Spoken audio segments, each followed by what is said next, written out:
Ya, kita ngobrol santai aja. Gue merasa seller itu sekarang makin dirugikan oleh platform jualan online, ya. Di sini hanya keluh kesah aja sih isinya. Jadi menurut gue, kalian boleh dengerin, boleh juga tidak. Tapi menurut gue ya jualan online masih mantap. Cuman gue pengen nyampai aja ini ke kalian, nyampaikan ya, bahwa ini kenapa sekarang semakin tahun ini semakin menyebalkan. Tapi ya tetap kita jalanin aja.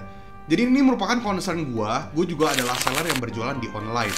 Gue membuka toko di semua platform, tapi gue merasa makin sekarang kok peraturannya makin gak logis. Dari biaya admin yang semakin mahal, bisa sampai 15%. Kemudian kalau ada customer komplain, kayaknya gampang banget menangnya. Bahkan ada peraturan baru di mana langsung auto refund ke customer dananya kalau ada yang komplain. Yang dimana customer terkadang juga suka komplain dengan alasan yang gak jelas. Customer yang terkadang suka seenaknya memberikan ulasan. Seringkali ulasan yang kita dapatkan itu bukan mengenai produk, namun karena customernya nggak suka aja sama produknya, atau karena pengiriman lama padahal dia pilih pengiriman hemat atau gratis ongkir yang reguler. Namun baru-baru ini gue merasa peraturan yang diberikan oleh marketplace itu tidak menguntungkan bagi seller sama sekali. Dan kita tentunya sebagai seller pasti mau dong jualannya lancar, banyak orderan, dan ulasannya bagus-bagus. Namun kalau dapat customer rese yang bisa merusak bisnis kita, apakah platform marketplace tidak mau tahu? Padahal nggak ada seller juga nggak ada transaksi. Ini merupakan salah satu concern gue ya, dimana ya seringkali sampai hari ini, sampai detik ini pun gue mendapatkan ulasan bintang 1, bintang 2 karena produknya tidak sesuai dengan kriteria dia, bukan tidak sesuai dengan deskripsi kita.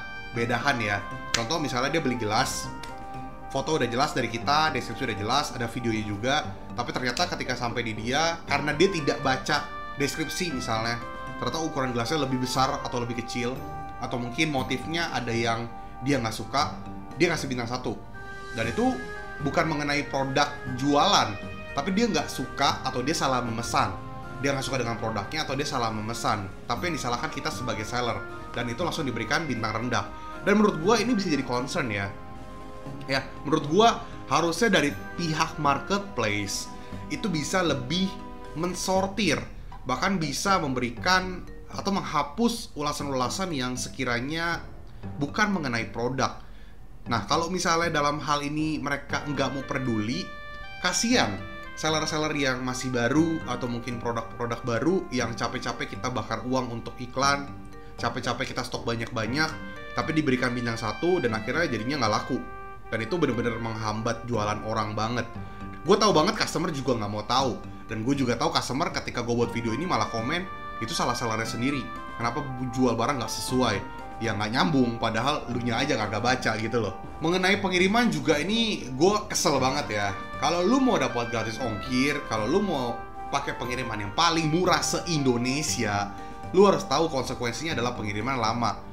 Dan lu juga harus tahu alamat lu di mana. Gue posisi di Jakarta, lu misalnya ada di yang cukup jauh nih, bukan di area Jabodetabek, lu misalnya keluar kota, lu juga yang logis, nggak mungkin kan 1-2 hari sampai. Jadi menurut gua bintang 1 karena pengiriman juga yang dimana pengirimannya customer yang pilih, itu juga nggak logis. Kecuali case-nya adalah dia pesannya next day atau mungkin instan, kitanya nggak kirim. Nah itu salah di kita. Cuman banyaknya hal yang terjadi itu bukan karena itu, karena dia pilih pengiriman gratis ongkir dan ya maunya sampainya cepet. Dan kadang gua sampai hari ini pun masih ada yang chat jam 2 subuh bilang langsung dikirim ya pagi ya. Emang ini toko robot bukan manusia. Tetap kita sebagai manusia yang urus operasionalnya. Dan dia maunya jam 2 subuh itu order, pagi-pagi langsung dikirim, jadi jam 9 jam 10 pagi udah nyampe. Jadi kayak mind blow banget gak sih? Gue merasa udah makin banyak biaya yang dikeluarkan buat kita para seller. Namun banyak seller orang gila juga yang masih berani banting harga demi yang penting laku. Padahal mereka lupa biaya sekarang itu udah bener-bener gak logis. Biaya seller itu terbagi banyak banget teman-teman. Di sini gue sampaikan beberapa aja. Ada biaya layanan, program gratis ongkir, program subsidi, affiliate marketing, iklan, asuransi, produk hilang atau rusak, dan sebagainya. Kalian pikir biaya itu berapa? Itu tuh bener-bener makan profit kita banget. Dan gue kesel banget kalau gue ngeliat ada seller yang masih banting harga. Lu lupa ya ada biaya-biaya kayak gitu. Dan jangan-jangan apa lu ini sebenarnya nggak ngitung profit lu berapa? Atau lu mungkin nggak pernah tahu. Yang penting orderan setiap hari rame aja, padahal lu rugi.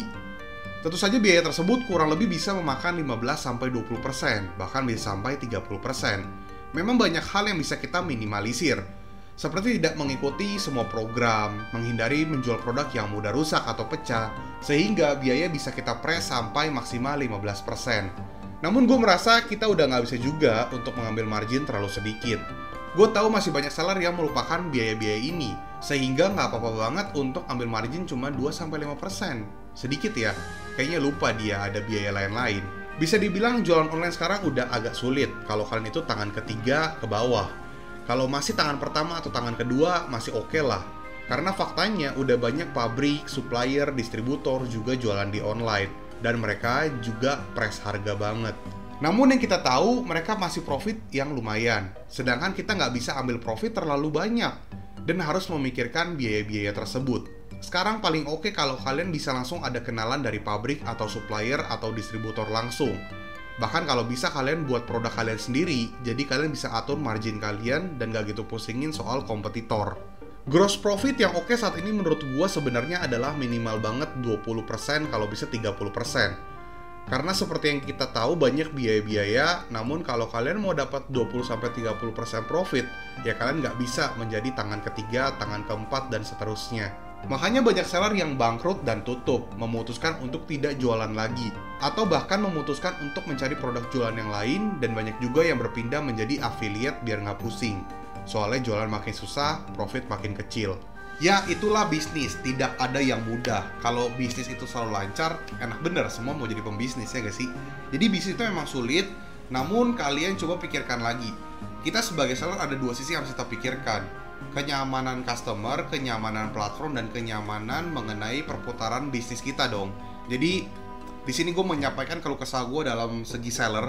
Ini platform udah makin gak make sense. Lebih baik lu kalau misalnya mau bikin program-program, jangan ditambahkan beban-beban biaya lagi ke seller. Udah gede banget biaya ke seller.